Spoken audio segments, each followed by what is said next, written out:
Segunda Crônicas 34, versículo 31, só para base da nossa meditação nessa noite, porque nós vamos falar sobre a história do rei Josias. Segunda Crônicas 34, verso 31 diz assim: o rei se dispôs no seu lugar e fez aliança ante o Senhor para o seguirem, guardarem os seus mandamentos e os seus testemunhos e os seus estatutos de todo o coração e de toda a tua alma, cumprindo as palavras desta aliança que estava escrita naquele livro, no livro da lei.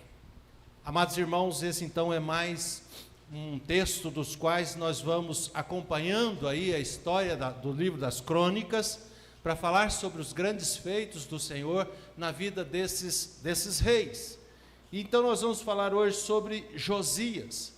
Estamos, meus irmãos, em uma oportunidade única, uma oportunidade muito especial, aprendendo nesses dias, no livro das Crônicas, sobre a necessidade da igreja buscar o Senhor.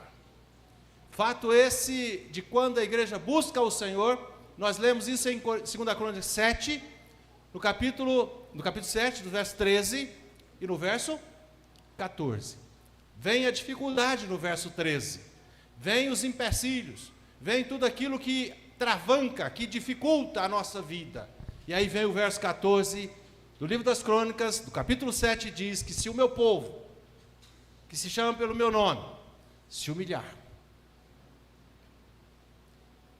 e orar e me buscar de todo o coração, eu ouvirei. Eu ouvirei. Assim então, meus amados irmãos, nós estamos seguindo nesta sequência da necessidade de nós buscarmos o Senhor. Assim então, meus amados irmãos, o autor do primeiro e segunda Crônicas convidou os seus leitores a uma fé operosa, vibrante, alegre, uma fé despojada, uma fé sem medo, uma fé a invocarem ao Senhor no seu próprio tempo. Portanto, os destinatários desses ensinos de crônicas eram exatamente os remanescentes, aqueles que estavam retornando da Babilônia. E então, esses então descendiam diretamente daqueles que haviam sido levados para o cativeiro babilônico.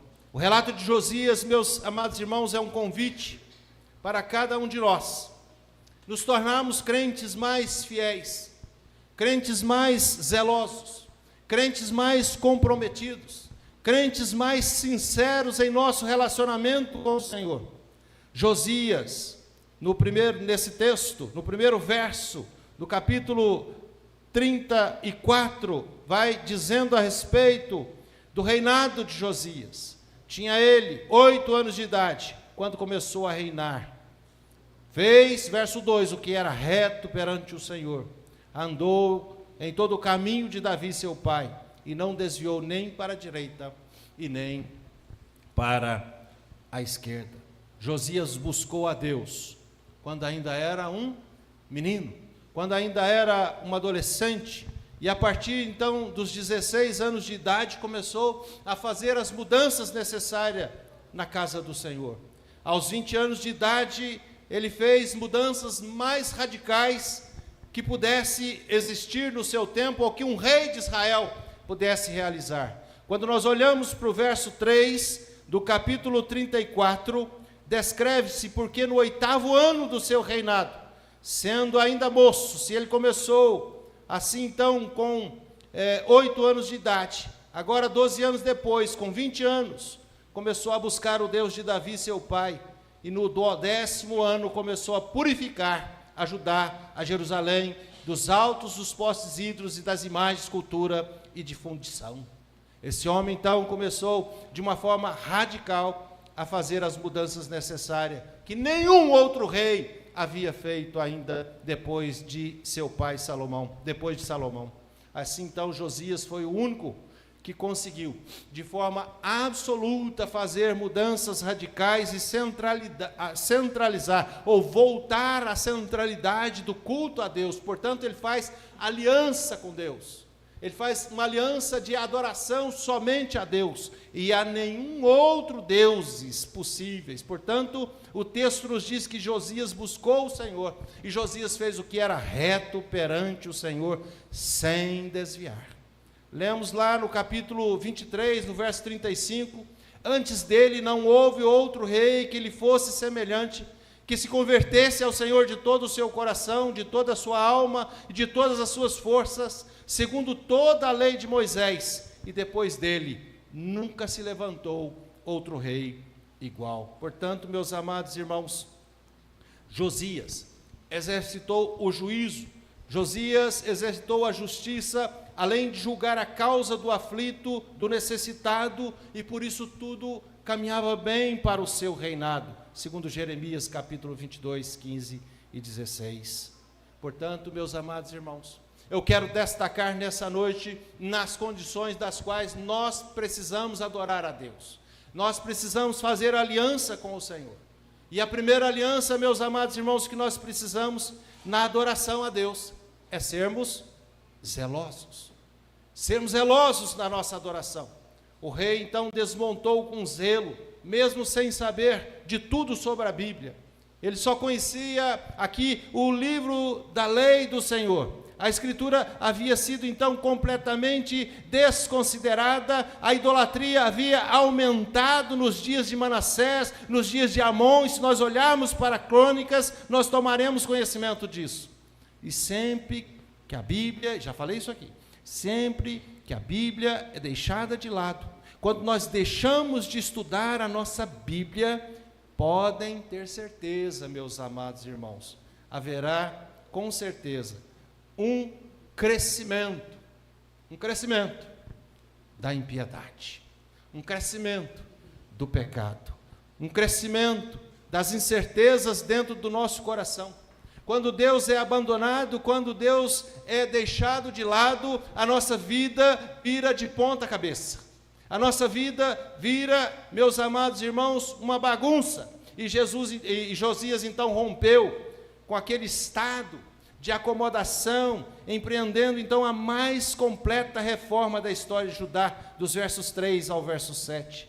Ele fez o que era certo, ele fez o que era reto, mesmo sendo difícil de fazer, suas ações purificadoras foram radicais. Ele destruiu, segundo o texto, meus amados irmãos, todos os objetos e lugares que foram oferecidos e ligados ao paganismo. Ele matou os sacerdotes daqueles cultos. As escrituras mostram que apenas Ezequias e Josias derrubaram os lugares altos, mas Josias foi além de Ezequias. Somente o rei Josias teve coragem de derrubar os templos pagãos que Salomão havia construído para adoração aos deuses das suas esposas, das suas concubinas. Portanto, Josias vai além e derruba esses templos. O rei também profanou os altos que estavam de frente a Jerusalém.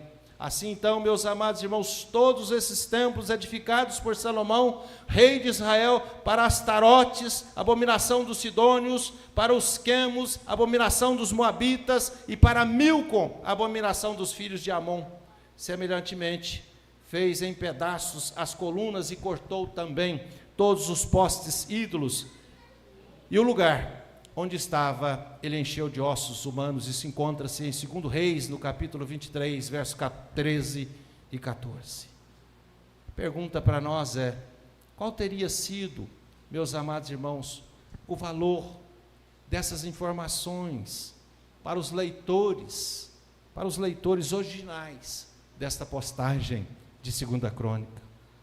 Meus amados irmãos, o valor é que eles deveriam constatar que mesmo depois dos furos, mesmo depois dos enormes desvios daquele povo no tempo passado, Deus continuava fiel ao seu trato com Davi. Mesmo que tudo em volta fosse mal, nós podemos, meus amados irmãos, confiar na segurança e nas promessas feitas pelo nosso Senhor. A vida com Deus exige de nós um discipulado radical. A vida com Deus exige de nós um discipulado fiel. A vida com Deus exige de nós, meus amados irmãos, a prática das boas obras naquilo que nos concerne. Portanto, assim como Josias não ceder a 1 milímetro sequer na sua devoção a Deus, assim então, meus amados irmãos, ele tomou nas suas mãos a empreitada da purificação do templo e da volta das pessoas à adoração a Deus. Nós crentes, nos dias de hoje, também não devemos nos curvar diante do paganismo reinante, diante da idolatria reinante. O nosso Deus, o nosso Senhor, deve ser por nós zelosamente adorado.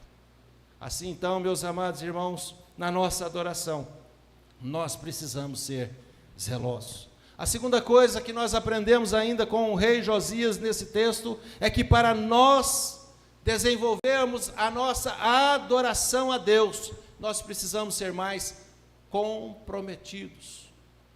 Igreja descomprometida não adora a Deus com fidelidade. Portanto, nós precisamos ser mais comprometidos. Josias, diz-nos o texto que depois, a partir dos versos 14, depois de ouvir a leitura, se humilhou. Em seguida, ordenou Ilquias e outros que consultasse a profetisa Hulda, a fim de obter um parecer de Deus sobre tudo aquilo que ele acabara de ouvir. 19 a 22. Assim então a palavra de Deus, por meio de Hulda, confirmou a aliança e deu um novo compromisso para o rei Josias. Josias agora estava disposto a responder. Convocou então uma assembleia solene e, assim como Ezequias, ratificou o pacto e celebrou a Páscoa. Agora nós já estamos no capítulo 35. Passamos pelo 34, já chegamos no capítulo 35. Josias rompeu com os erros do passado e ao mesmo tempo seguiu as prescrições antigas. Ele entendeu que tudo aquilo era bíblico, que tudo aquilo era de Deus e que tudo aquilo deveria ser preservado. Ele obrigou, segundo o texto, os israelitas a servirem a Deus, de modo que enquanto ele viveu, não se desviaram de seguir o Senhor, Deus de seus pais. Verso 33. Nós aprendemos, meus amados irmãos, que por mais glorioso, por melhor que seja o passado, ele passou, ele está no passado. Nós precisamos aprender a olhar para o passado, mas cultuar a Deus hoje, da forma como está prescrito na palavra de Deus hoje. Portanto, a igreja só será relevante neste lugar onde ela está inserida, se ela for uma igreja obediente, se ela for uma igreja que esteja atenta às santas escrituras da palavra de Deus. O fato então, meus amados irmãos, de nós nos comprometermos e sermos fiel com a aliança do Senhor, o Senhor também vai nos conferir autoridade, vai nos conferir poder, vai nos conferir a sua graça, assim como ele fez com o rei Josias. A autoridade espiritual de uma igreja, meus amados irmãos, ou de uma liderança, a autoridade de uma igreja ou de uma liderança está na sua fidelidade à palavra de Deus. Maridos, pais, esposos, líderes, nós precisamos, antes de exigir o respeito, tem que me respeitar, não é assim? Eu sou o chefe dessa casa, eu sou o homem dessa casa, eu sou o marido dessa casa, e portanto eu exijo respeito. Antes de nós exigirmos respeito, nós precisamos ser fiéis, nós precisamos ser zelosos em nossa relação com o nosso Deus. Buscai o Senhor em primeiro lugar, e as outras coisas nos serão acrescentadas. Portanto, meus amados irmãos, nós devemos, em primeiro lugar, ser zelosos. Em segundo lugar, nós precisamos adorar comprometidos. E em terceiro, saber que mesmo assim ainda somos pecadores. Josias também passou por isso. 13 anos após a restauração do templo, Josias pecou. Isso não significa que ele tenha cometido pecado antes. A questão, meus amados irmãos, é que o pecado relatado no texto conduziu Josias à morte. No capítulo 35, no verso 20, rei egípcio Neco dirigiu-se às Carquemes, junto ao Eufrates, com a finalidade de unir-se aos exércitos da Síria, para juntos enfrentarem o poderio babilônico. Josias saiu ao encontro. Josias incorreu então no mesmo erro de Asa, um rei que procedeu loucamente ao confiar na força do homem, ao invés de buscar o Senhor. Isso se encontra em 2 Crônicas, no capítulo 16. O certo, meus amados irmãos, é que Deus mandou um recado para Josias. Deus mandou um recado para Josias e disse a Josias: não faça isso, não se una a outro rei, você não precisa disso, você tem a mim como seu Deus. Meus amados irmãos, Neco era um pagão, ele que proferiu essas palavras divinas ao rei Josias. A questão é que Josias não conseguia discernir se era a palavra de Deus ou não. Precisamos, meus amados irmãos, discernir a voz de Deus, mesmo quando venha da boca de um ímpio, mesmo quando venha da boca de alguém que não teme a Deus, mas pode ser um aviso de Deus para você e para mim, e nós precisamos nos atentar para isso, e Josias não atentou.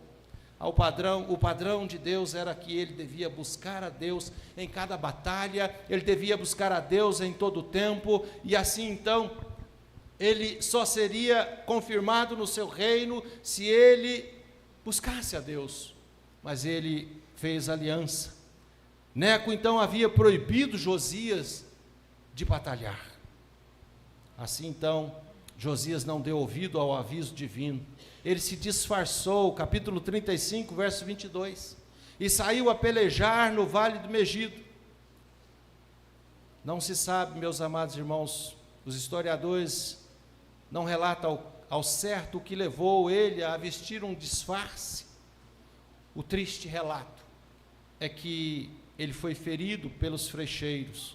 Josias lutou de fato, não contra o rei, mas contra o próprio Deus. O que aconteceu, meus amados irmãos, com esse rei inigualável, com esse rei que fez purificação no templo, com esse rei que obrigou o povo a buscar o Senhor de todo o seu coração? O rei morreu. O rei morreu nessa batalha. Nós somos todos pecadores, meus amados irmãos, e ao mesmo tempo também somos frágeis. Por isso nós devemos buscar a Deus de forma zelosa, por isso nós devemos, meus amados irmãos, tomarmos todos os cuidados. A cada geração que passa, a cada instante que passa, a nossa vida precisa estar sempre prostrada diante do Senhor. Nós precisamos, meus amados irmãos, aprender a lidar com os nossos sucessos, mas também com os nossos insucessos. Nós sabemos, e a Bíblia diz, que tanto Roboão, que nós já estudamos, tanto quanto Ezequias, tanto quanto Josias e muitos outros reis pecaram depois de terem sido muito abençoados por Deus. Portanto, nós precisamos aprender a lidar com os nossos sucessos, para nós não cairmos em tentação. Isso é um alerta para cada um de nós. Portanto, Paulo, escrevendo aos Coríntios, no capítulo 10, no versos 11, 12 e 13, ele diz: estas coisas lhe sobrevieram como exemplos, e foram escritas para advertência nossa, de nós, outros, sobre quem os fins dos séculos têm chegado. E ele diz mais: aquele, pois, que pensa estar de pé, veja que não caia. E no verso 12 ele diz assim, meus amados, no verso 13 ele diz assim: não vos sobreveio tentação que não fosse humana, mas Deus é fiel, e não permitirá que sejais tentado além das vossas forças. Pelo contrário, juntamente com a tentação vos proverá livramento, de sorte que as possais suportar. A morte e o sepultamento do rei Josias o pranto, a lamentação do povo, cumpriram a profecia de Udas.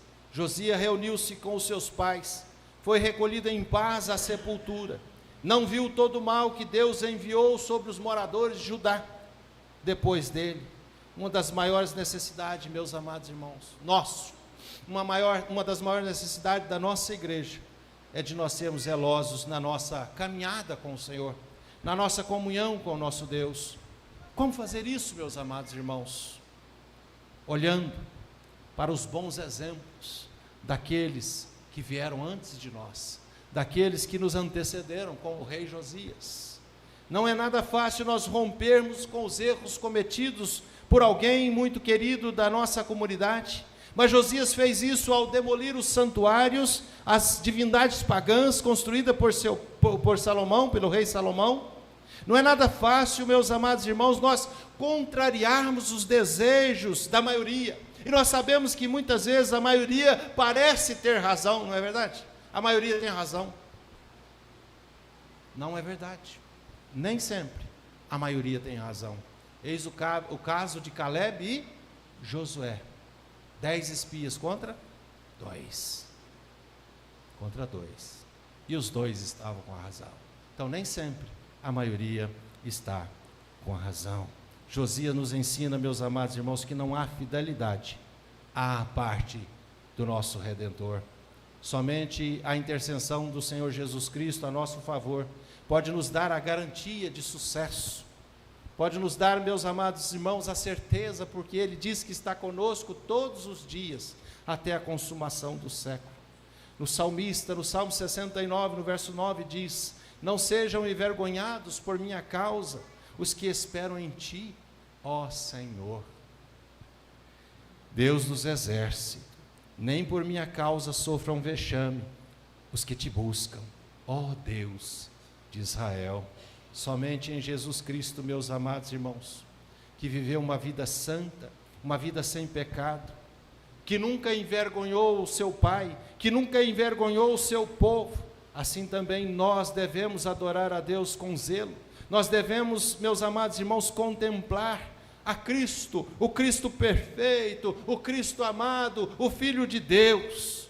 Temos, meus amados irmãos, de perseverarmos firmes e nunca desconsiderarmos a palavra de Deus. São muitos os desafios que nos cercam, são muitos os desafios que nós vamos enfrentar nesta vida, mas nós precisamos, meus amados irmãos, entender uma coisa: nós precisamos, com a nossa vida, agradar a Deus em nossos dias. Portanto, sejamos crentes fiéis, sejamos crentes zelosos, sejamos crentes, meus amados irmãos, com o nosso relacionamento com Deus íntimo, perfeito e agradável, porque Ele é assim.